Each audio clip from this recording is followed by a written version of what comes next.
Hi, in this video I'm going to show you how you can use Python script to take screenshots. I have made an app which is located here, so let's see what this does. So I just click on it. When I click on it, it stores an image in this predefined folder. See, it has stored here. It has taken the screenshot of the screen, and also it is already copied to the clipboard. So say if I want to copy it to an email or any Word document, let's see.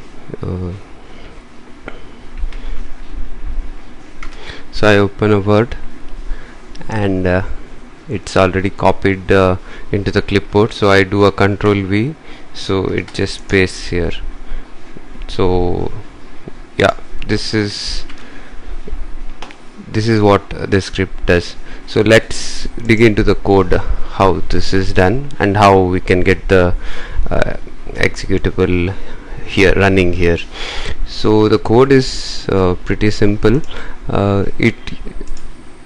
Main packages here are MSS.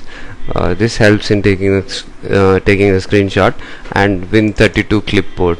So this is where you copy the screenshot which you have taken into the Windows clipboard so that you can paste it right away. So the code starts actually here. So with this instance of MSS, you just call this method called short and put it into an output file. So I have given the output file to be stored in C drive screenshot folder. You can change to whatever folder name you want, and then I just say you also copy it or send it to the clipboard. So this is a command, or these 4 lines of code does that for us.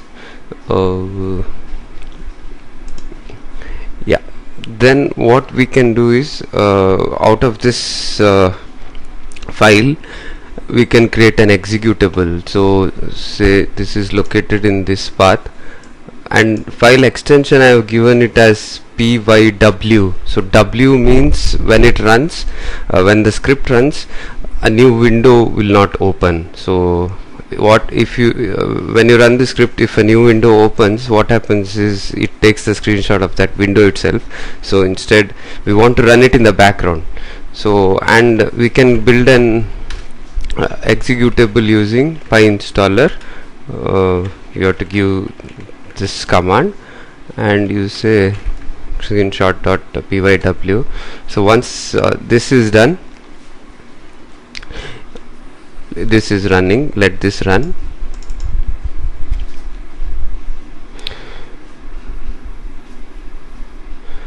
It takes up like 5 or 10 seconds. So now I'm in this folder, and an executable will be created here.